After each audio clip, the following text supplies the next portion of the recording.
কয়েকদিন আগে সূত্ররা শুরুয়াতটা হচ্ছে বিমস্টেক থেকে। আমরা যদি কথাটা আনি, শেখ হাসিনার ইস্যুতে সেখানে সরকার বলছে, আমাদের পররাষ্ট্র সচিবের পক্ষ থেকে প্রেস সচিবের পক্ষ থেকে আমরা জানতে পারলাম শফিক সাহেবের বক্তব্যে, কিন্তু ভারত কাউন্টার করে বললো এই ধরনের কোনো কথাই হয় নাই।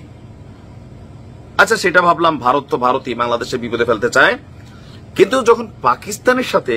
আসসালামু আলাইকুম প্রিয় দর্শক শ্রোতা, হঠাৎ পাকিস্তান পোল্টি নিল দেশে গিয়ে।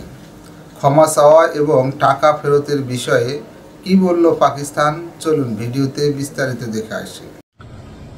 যদি এইভাবে আপনারা বক্তব্য দিতে থাকেন আর আপনাদের বক্তব্যের সপক্ষে কোনো প্রমাণ সাক্ষী না থাকে, আপনারা একটা বক্তব্য দিচ্ছেন, আবার যেই দেশের সাথে বৈঠক হচ্ছে তারা আরেকটা বক্তব্য দিচ্ছে, তখন তো মানুষের মধ্যে সন্দেহ হয় যে সরকার কি জনগণকে মুর্গা বানাচ্ছে নাকি জনগণকে কি আবুল ভাবতেছে।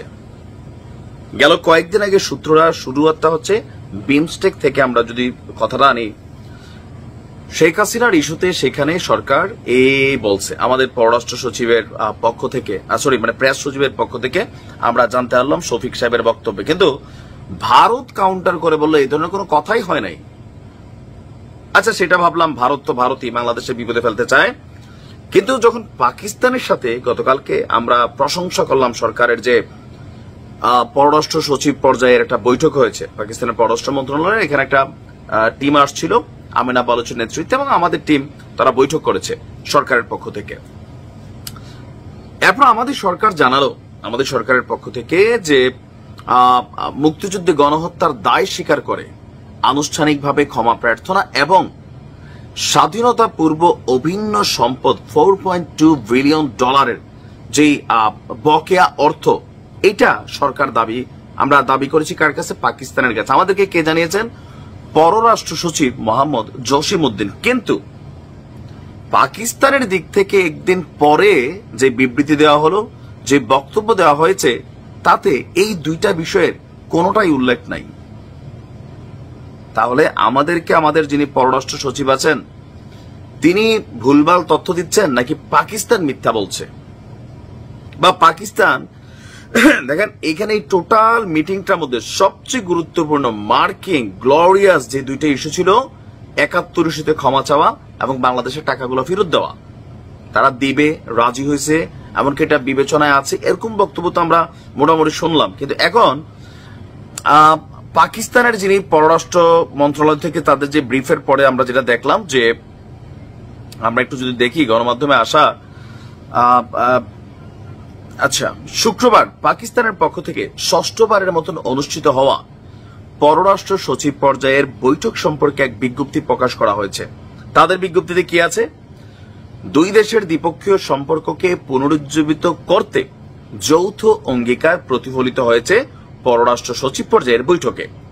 বাংলাদেশ এবং পাকিস্তানের দ্বিপক্ষীয় সম্পর্কের বিভিন্ন দিক, গাজায় ইসরায়েলি হামলার নিন্দা, জম্মু কাশ্মীর ভারতের অবৈধ দখলে রয়েছে বলে দাবি করে এর সমাধানের মতন ইস্যু নিয়ে ঢাকার বৈঠকে আলোচনার কথা বললেও মুক্তিযুদ্ধে গণহত্যার জন্য ক্ষমা চাওয়া কিংবা বকেয়া অর্থের ব্যাপারে কোনো কিছুই পাকিস্তানের ওই বিবৃতিতে নাই।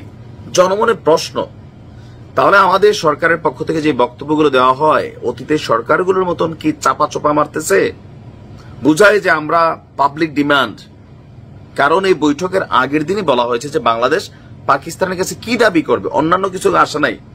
গণমাধ্যমে যেটা আসছে সেটা ছিল ৭১ অপরাধের জন্য ক্ষমা চাওয়া, পাশাপাশি আপনার যে বকেয়া টাকা, এইটা বাংলাদেশ এই বৈঠকের মধ্যে দাবি তুলবে।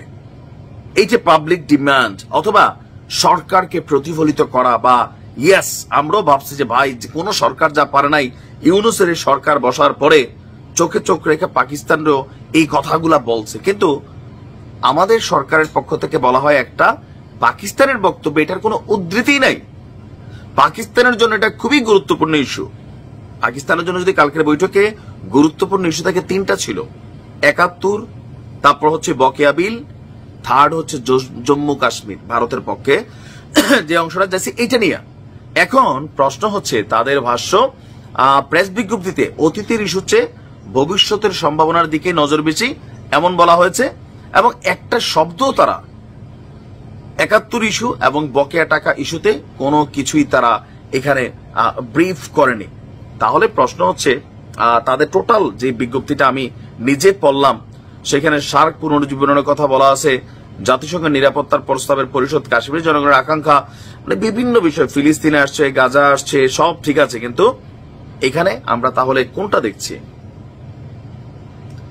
জনগণকে মূর্খা বানানোর চেষ্টা চলছে, নাকি জনগণের আসলে আবারও আবল তাবল বক্তব্য শোনানোর চেষ্টা চলছে, নাকি পাকিস্তান সেই 71-এর মতন এখনো ষড়যন্ত্র কইরা সরকারকে বিভ্রান্তিতে ফালানোর জন্য তারা তাদের প্রেস বিজ্ঞপ্তিতে এটা উল্লেখ করে নাই? বাংলাদেশের উচিত হচ্ছে এগুলো নিয়ে কাউন্টার করা।